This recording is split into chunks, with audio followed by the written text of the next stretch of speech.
Hello, what's up mga ka-J-Vlog? Welcome ulit sa panibagong video, and for today's video, another phone comparison na naman tayo ng mga iPhones na mabibenta sa Green Hills, and this time ang topic natin, meron tayong hawak, iPhone 12 versus the iPhone 13.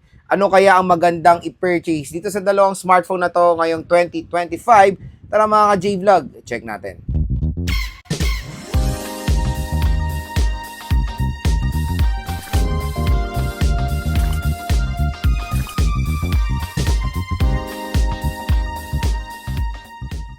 And for today's video, another phone comparison na naman po ang ating gagawin. So this time, iPhone 12 versus the iPhone 13. So itong dalawang smartphone na to ay napakabenta sa Green Hills mga J-Vlog dahil ito po yung mga base model na mga series ng iPhone. So sa 12 series and sa 13 series.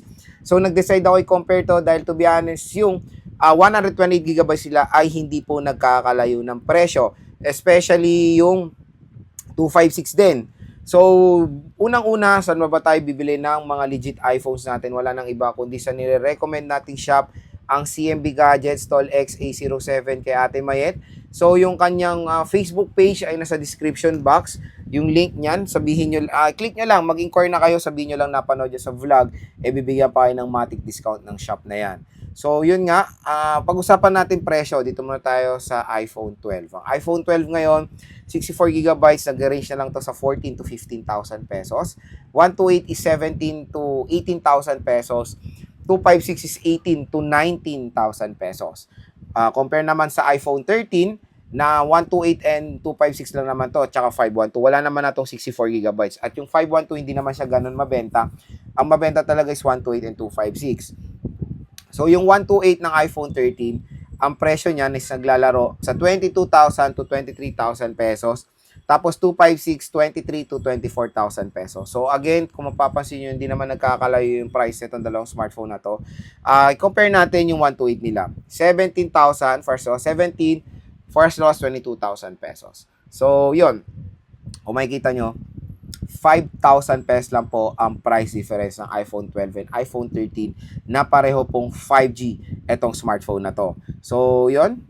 Bisita na kayo kay Ate May sa CMB Gadgets kung interested kayo bumili ng iPhone 12 and iPhone 13 ngayong January 2025. So, next dito tayo, of course, advantages ng iPhone 13. Kasi kaya kung kinumpare itong dalawang smartphone na to, I know marami naguguluhan dito sa dalawang smartphone na to. Ano ba bibili? Ano ba? Magmumura ba akong iPhone 12?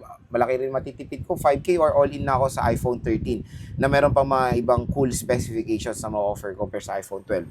Again, this is the successor and the predecessor. So, syempre, ito po yung may mga advantages compare dito. Kaya, tatalakayin natin kung ano ba yung mga naging upgrades ng iPhone 13 dito sa iPhone 12. Unang-una, tignan nyo naman ang camera. Sa camera, unang pinagkaiba na itong dalawang smartphone na to. Kung titingnan nyo na malapitan, mas malaki po ang camera module ng iPhone 13 compare sa iPhone 12. At ginawa na nila tong diagonal. Ang isang reason sinabi ni Apple kaya ginawa nila tong diagonal is that mas lumaki na kasi yung lente niya. Kaya ang ginawa nila is pinadiagonal nila for more space kumbaga doon sa square shape camera module nila. Pero kung makikita niyo yung iPhone 16 ngayon, binalik nila sa vertical, pero ganyan na yung camera module niya, mas mas siksik na. Minentain kasi nila yung square shape yung square shape camera module. Ayan, di ba, parehong square shape. Kaya ginawa nila, pinag-diagonal lang nila kasi mas malaki na yung lente ng iPhone 13 sa iPhone 12. Ang reason dyan kung bakit mas malaki ang lente ng iPhone 13 sa iPhone 12, dahil dyan, mas maganda ang performance nito sa low light. So, bigger lens, smaller aperture, meaning mas maganda performance sa low light. Siyempre, may mga upgrades din tayo sa iPhone 13 tulad na lang ng cinematic mode na first ever natin makikita sa iPhone 13 series na wala sa iPhone 12. So, yung cinematic mode, dyan po yung may background blur sa likod natin. Tapos, sa iPhone 12, wala po. Pero same lang sila ng specs when it comes sa camera. Both ay 12 megapixel main camera at both na merong 12 megapixel ultra-wide camera. Both din ay merong 12 megapixel front-facing camera. At pareho din silang support ng 4K video recording mapa-rear at front camera. So again, yun yung huge advantage ng iPhone 13 sa iPhone 12. Better in low light shot, bigger lens, at meron pong cinematic mode. Next mga J-Vlog, of course, sa chipset. Apple A15 Bionic chip compare sa Apple A14 Bionic chip. So, syempre, Apple A15 Bionic chip is napakalakas sa chipset yan ngayon 2025. Kayang-kaya na mga mag-handle ng mga heavy games. Pero don't get me wrong, the Apple A14 Bionic chip is still a good chipset yan. Kayang-kaya rin mag-handle ng mga modern games and even Genshin Impact ay kayang-kaya pong i-handle nitong smartphone na to. Ang pinaka-main difference lang din nitong smartphone na to is yung battery. Mas malaki battery konti ng iPhone 13 na sa 3,000 plus kasi to.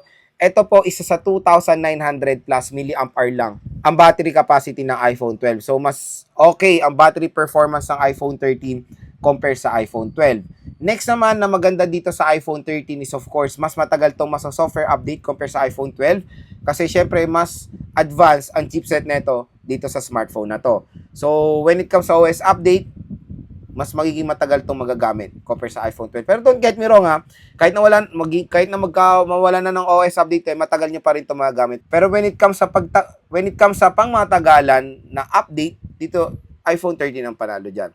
Both ay 5G naman dyan.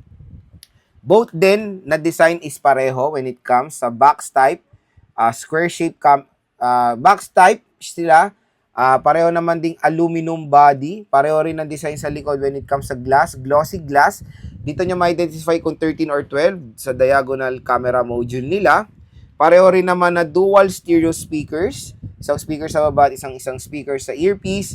Dito rin sila medyo may main na pinagkaiba. I know hindi to big change. Pero kung makikita nyo ang notch ng iPhone 13 sa iPhone 12 ay mas maliit po ang notch ng iPhone 13, di ba? So smaller notch compare sa iPhone 12 na regular notch ito.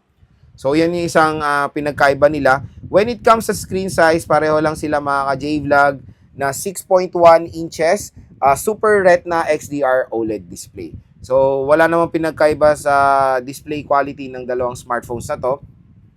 Yun lang talaga pinagkaiba nila when it comes sa kanilang camera module. So yun mga ka-J-Vlog, ang pinaka main question, Lods, ano ba ang magandang bilhin ngayong 2025? Mag-iPhone 12 ba ako?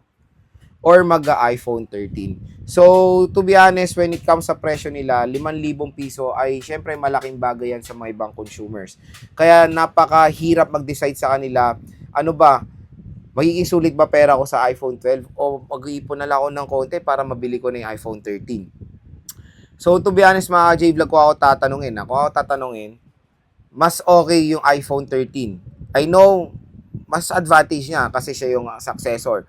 Pero kasi, pinagko-compare ko to, kasi maraming mga consumers ang naguguluhan, ang nalilito kung ano ba ang bibilin, mag-iPhone 12 o iPhone 13. Kaya ginagawa ko itong mga phone comparison na to para malinawan din kayo. Kung ako bibili, dito ako sa iPhone 13 na, kasi yun nga, unang-una dito, mas matagal tong masosupport ng OS update. Mas maganda camera nito, to be honest mga J-Vlog, kasi habol ko rin dito yung cinematic. Meron din ako mga ibang na-encounters na consumers sa Green Hills nagtatanong sa akin, Los, ano ba, mag-iPhone 12 ako o 13? Sinasuggest ko, mag-iPhone 13 na po kayo. Kasi sa iPhone 13, ang unang habulin nyo camera. Camera kasi mas better in low light itong 13 at meron po itong cinematic compared sa iPhone 12 na wala. And mas malaki nga battery ng iPhone 13 sa iPhone 12. So iba nagde-design, 5,000 lang naman. Dito na ako sa iPhone 13 na mas makakatipid pa ako. Ay mas magiging sulit pa yung pera ko. Pero don't get me wrong, iPhone 12 is napakaganda pa rin ito i-purchase. Sadya talagang merong nalilito dito sa dalawang smartphone na to kung anong bibili. So yun nga, kung hindi na talaga kaya ng budget nyo, kasi iba talaga, sagad na yung budget. Minsan, mahirap pa nilang ipunin yung 5K, naiintindihan natin yan. Kaya hanggang iPhone 12 lang sila. Don't worry mga ka-J-Vlog, kung hanggang iPhone 12 lang ang budget nyo, okay na okay pa rin itong i-purchase. Dahil ito, naka 5G na. Compare naman mag-11 kayo, di ba? Ito po kasing first ever 5G smartphone ni Apple. Kaya okay na okay rin i-recommend itong iPhone 12. Malakas pa rin to, okay na okay pa rin yung display, di ba? At very lightweight itong dalawang smartphone na to. So again mga J-Vlog, sa ating phone comparison, syempre clear winner ang iPhone 13. Kung 5,000 lang naman ang inyong dadagdag, maganda na rin sigurong mag-iPhone 13 na kayo dahil mas magiging sulit po ang inyong pera. Again, saan pa ba tayo bibili ng mga legit iPhones? Wala nang iba kundi sa nire-recommend nating shop. Si Ate Mayet ng CMB Gadget Stall. XA07 sila ngayong January 2025. Sabihin nyo lang napanood nyo sa vlog. I-click nyo na po yung link ng kanyang Facebook page sa description box. Mag-PM na kayo, sabihin nyo lang napanood nyo dito sa vlog dahil napakamura po na itong smartphone na to sa shop niya.